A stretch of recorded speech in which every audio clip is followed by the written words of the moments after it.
They are humanity's most remote outposts, and they regularly keep NASA experts on their toes with serious complications. No man-made object has ever ventured as far into space as the venerable Voyager probes. But the whole truth is that Voyager 1 sent a series of confusing data back to Earth some time ago that scientists simply couldn't make sense of. But what had happened? As is well known, the probes were equipped with the Voyager Golden Records, which also contained a message to extraterrestrials. So, could it be that our galactic attempt at contact has finally been answered? Or can the mysterious Voyager messages ultimately be explained in another way? Be sure to stay tuned until the end if you want to know the true story behind this mystery. The year is 1977 and the two Voyager probes leave Earth. However, the spacecraft did not set off into the vastness of space with the aim of one day reaching interstellar space. They were simply sent to gather new information about the outer planets of the solar system, which were still largely unexplored at the time. As a result, no one could have guessed that this was the start of the longest mission in the history of space travel.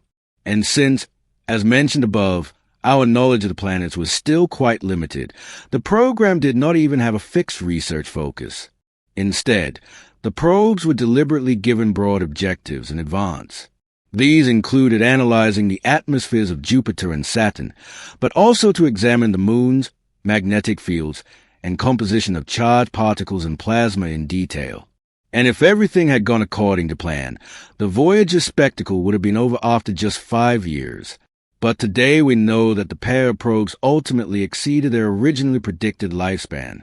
After providing us with groundbreaking and in some cases still unique images and data of our outer planetary neighborhood, NASA decided to extend the mission and send Voyager 1 and 2 into a cosmic world that no other man-made object had ever entered before. In August 2012, Voyager 1 became the first space probe in history to enter the mysterious interstellar space and leave the boundaries of the solar system behind.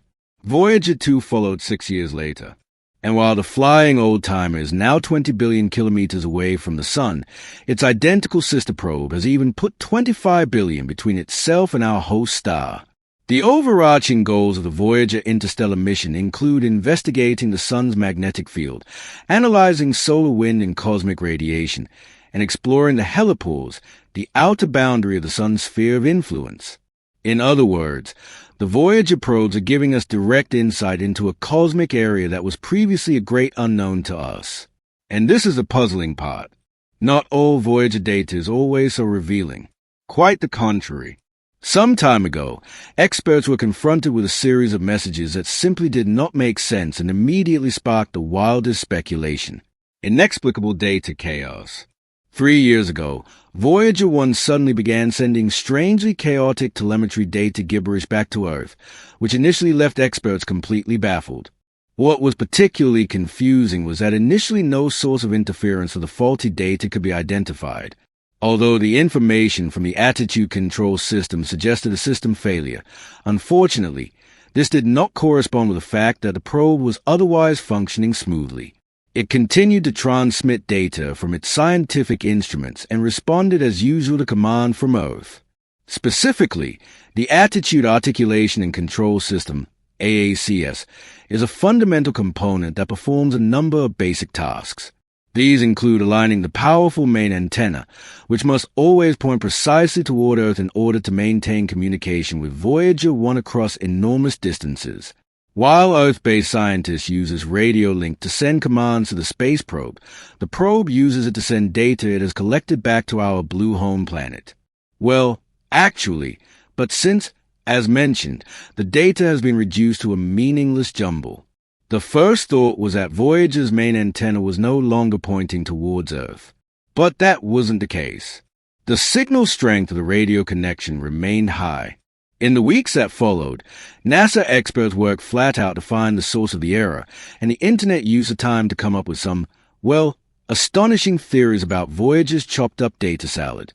What was really behind the strange signals?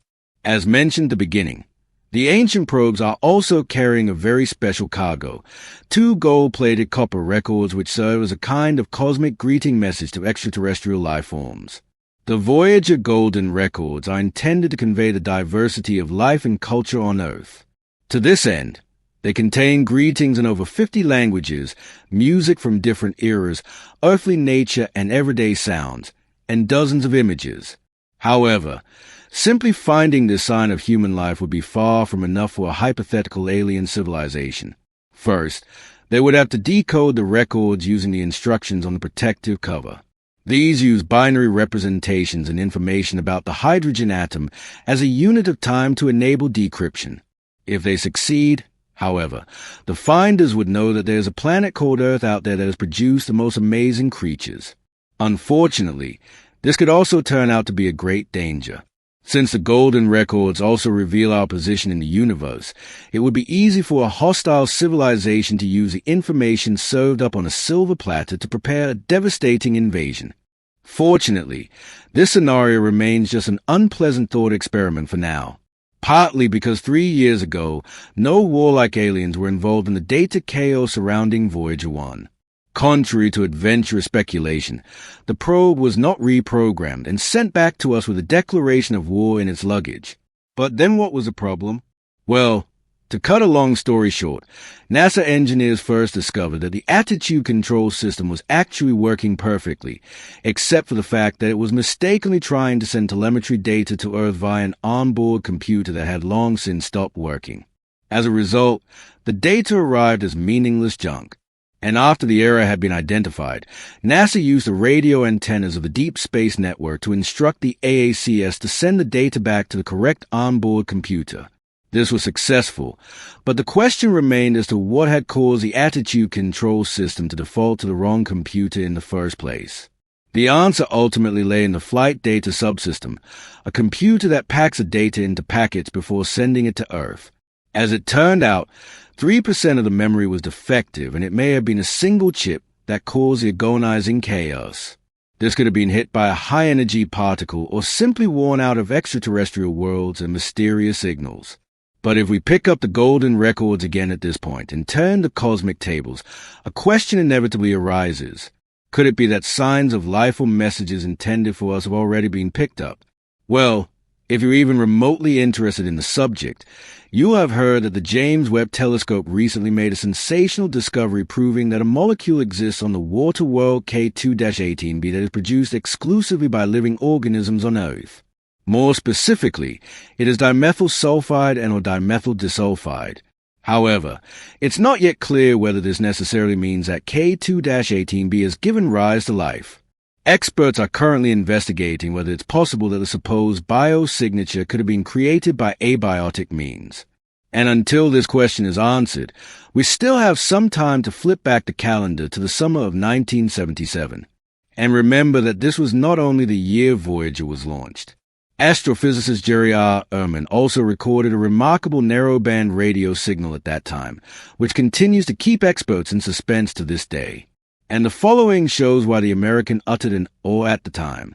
It's still the most promising candidate when it comes to the question of an extraterrestrial message. The bottom line is that the narrowband signal showed striking similarities to those signals that are normally generated using antennas. However, the exact background of the so-called wow signal has always been uncertain because it was never received again. Furthermore, we don't even know where it came from, partly because the Ohio State University's Big Ear radio telescope only picked up the signal with one of its two antennas. As a result, it was unfortunately not possible to identify the source of the signal more precisely. But a few years ago, a Spanish amateur astronomer announced that he had finally solved the mystery of its origin. More specifically, Alberto Caballero took a close look at the Gaia star catalog and focused on sun-like stars.